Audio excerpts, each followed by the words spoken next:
Hi everybody, it's Dr. Carla. Welcome to another Truth Bomb Tuesday.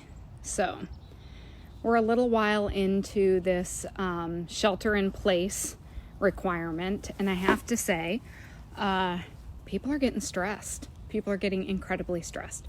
So I've had a few people reach out to me asking for suggestions on what they can do to help them from not killing their kids or killing their spouse, which obviously both are very bad decisions.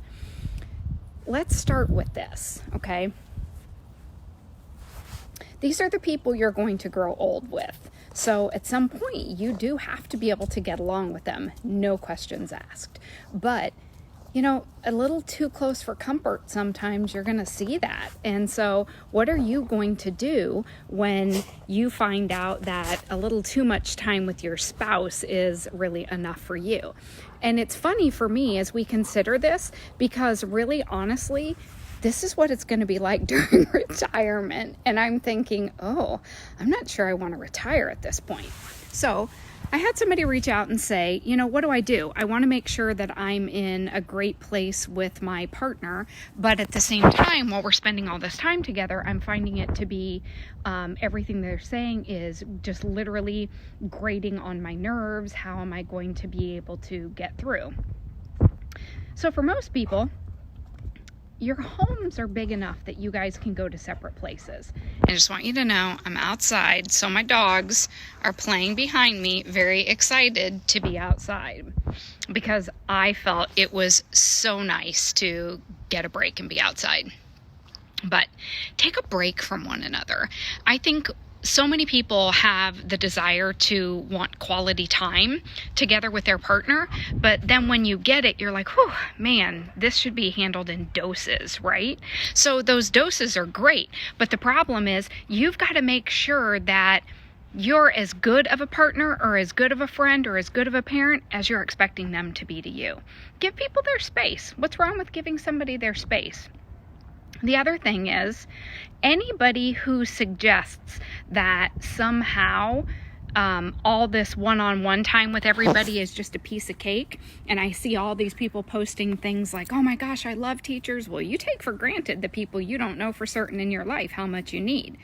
At the same time, that should cause you to truly question every part of the fact that you now realize in something so traumatic. My dog is running around with my shoe. Obviously, he needs more alone time as well. But, sorry, that one got me. Okay, I just want you to see. Holmes has my shoe. Hi, buddy. You got my shoe? Yeah, he's good with that. He's so happy to have my shoe. This is fantastic. But it also it's concerning to me that at some point, the more you recognize how valuable someone else is, like teachers, it's important. It's really important for you to recognize them, not just when it's stress, but like right now, all the time. Teachers have your kids 8 hours a day. They have your kids there working towards the goals of your kids all the time. So at some point, you should... If I had one thing to have all these people work on during this time where we're sheltering in place, it's to learn to have gratitude and a little bit more compassion for the people around us. And it's never shocking to me to be in line somewhere and listen to somebody get shitty with the person they're talking to.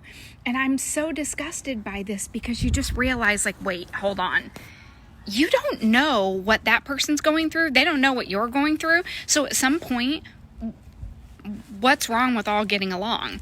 And I think that the more time we spend with each other during this season of stay in place, we're recognizing how difficult it can be when the only thing you're concerning yourself with is you. So I do think you've got to, really stop and recognize that everything that's going on right now is 100% out of our control. None of it. There's nothing you can do. And I get on in the morning and I look at all these things and these people saying all this stuff about, oh, if Trump would have done this, if China would have done this. You know what? We got to stop blaming everybody for everything. Sometimes shit happens and there's really nothing we can do about it. So this is one of those things. we can't do anything about it. Can't do anything about it. We can't at all, other than what are you going to do about it?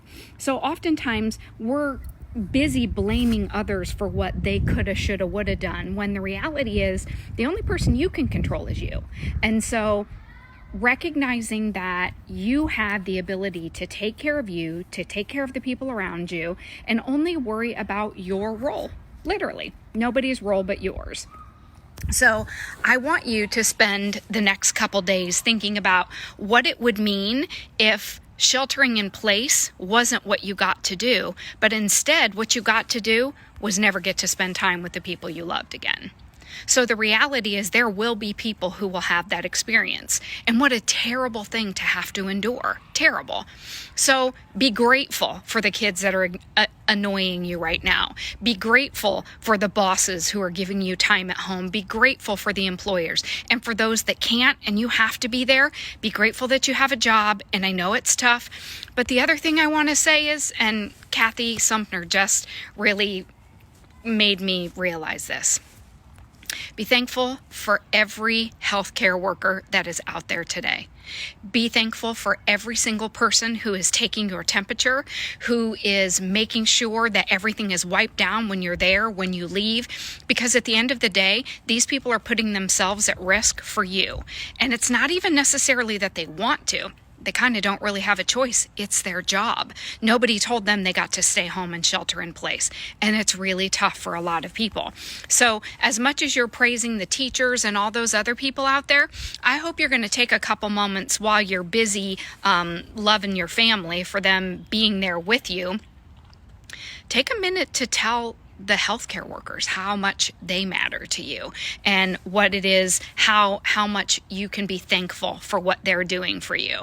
I don't think a lot of people recognize that the healthcare industry, there are a few things that are going to be clear in your life forever. Death and taxes and healthcare. Those are going to be the things that will constantly be with you. So make sure that in your tune of grateful that you spend time letting people know the importance, and one of those is healthcare. So we have the things that we are the most thankful for today is we're thankful for teachers. God love the teachers. We're thankful for healthcare workers. We're thankful for our families. We're thankful for the kids that are annoying us. We're thankful for the husbands and wives that are annoying us. And we're thankful that every single one of us is still here breathing today. So if we do nothing else, remember to remind yourself and everybody else around you how much they care. Truth Bomb Tuesday is this. Bitching about our current circumstances isn't going to get any of us anywhere. The only thing that we need to do is work on how much, yes, Andrew Cornett, bankers are important too. We need to work on reminding ourselves and the others around us that are still here how thankful we are that they're here. That's what matters the most. I hope you guys have a fantastic day. And next week on Truth Bomb Tuesday, probably going to be documenting a few more of these crazy calls I'm getting to help people put their marriages back together during this COVID-19 lockdown. You guys have a great Tuesday. Peace.